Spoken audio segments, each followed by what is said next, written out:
Welcome to the Sleep2Dream Analytics explainer video, where better sleep starts with better understanding.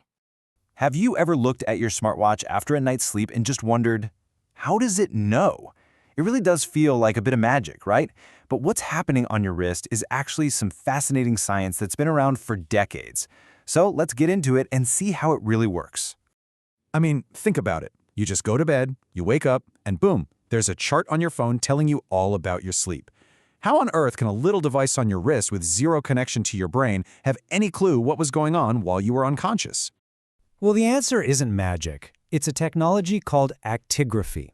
And it's a really clever method that's, surprisingly simple in its basic idea, but incredibly powerful in what it can do. It's what allows researchers, and now you, to get a window into sleep patterns without ever stepping foot in the lab.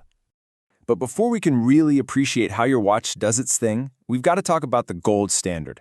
This is how scientists have traditionally studied sleep, and it's the benchmark that every sleep tracker out there is trying to live up to. This is it. Polysomnography, or PSG for short. I mean, just look at it. This is the whole shebang.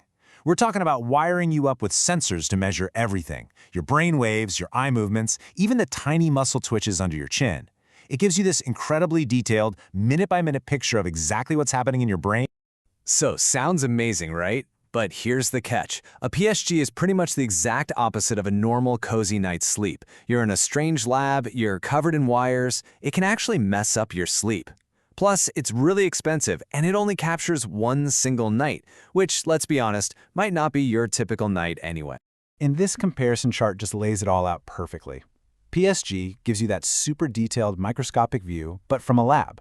Actigraphy makes a trade-off. It gives up that fine-grained detail in exchange for something else, a big-picture, panoramic view of your sleep in your own bed over days or even weeks. So if actigraphy isn't using all those wires and sensors, how does it pull this off? Well, the secret is that it's just tracking one simple, fundamental thing about us. And here it is. The whole idea is built on this one core truth. When we're awake, we move around. When we're asleep, for the most part, we're still. That's it. Your watch is basically just a very smart motion detector making an educated guess. Lots of movement means you're awake. Long periods of stillness means you're probably asleep. So here's the play-by-play. Inside your watch, there's a little sensor called an accelerometer. It's the same thing that flips your phone's screen when you turn it. It's constantly logging your every little movement. Then it bundles that data into these little one-minute chunks called epochs. Finally, a computer program looks at all those chunks, and if it sees a long, uninterrupted stretch of stillness, it just marks it down as sleep. Simple as that. I love this analogy because it's just perfect. Actigraphy is like a security guard for your body. It can tell really reliably if the building is active or quiet. It knows if the lights are on or off. But, and this is key, it can't see what's happening inside each individual room. It can't tell the difference between deep sleep, REM sleep, or light sleep with the same confidence as a full-on PSG. Now, this technology wasn't just invented for our fancy consumer gadgets. Long before it made it to your wrist, it was, and still is, an absolutely vital tool for doctors and researchers. And this just shows you how incredibly versatile it is. Because it's so easy to wear, it's perfect for studying people who can't really handle a sleep lab, like kids or elderly patients with dementia.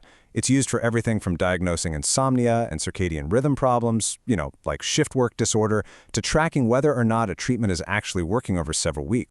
And it can uncover some really stunning insights. So some of these clinical actigraphs also have light sensors built in.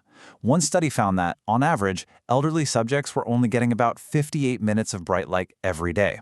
I mean, that's a huge piece of the puzzle for understanding sleep problems. And it's the kind of thing you could only discover by tracking people in their real, everyday lives.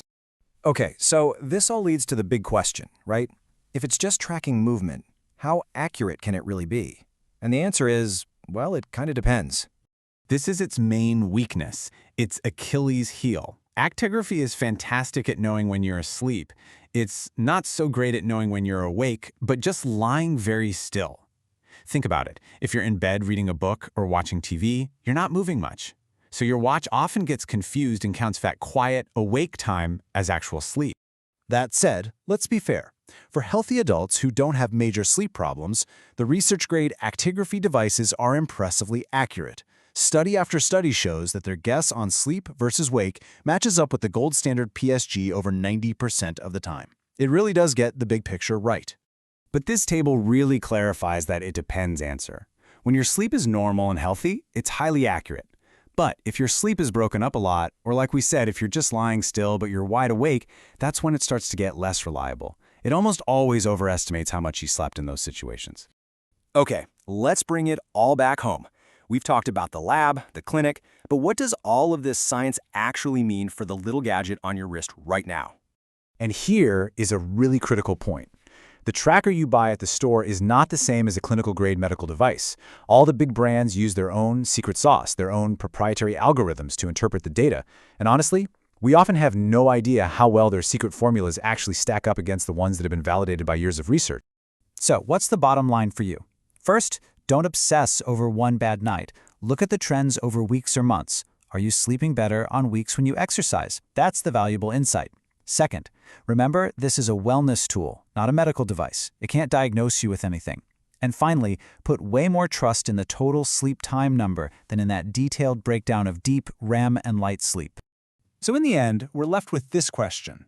Is that tracker on your wrist a precise medical instrument, or is it more like a motivational guide? Knowing the science behind actigraphy lets you see it for what it truly is, not a doctor, but a really powerful partner in your personal quest for a better night's sleep. And in a way, that's its own kind of magic. Thank you for watching the Sleep to Dream Analytics explainer video. We hope you sleep well and dream easy.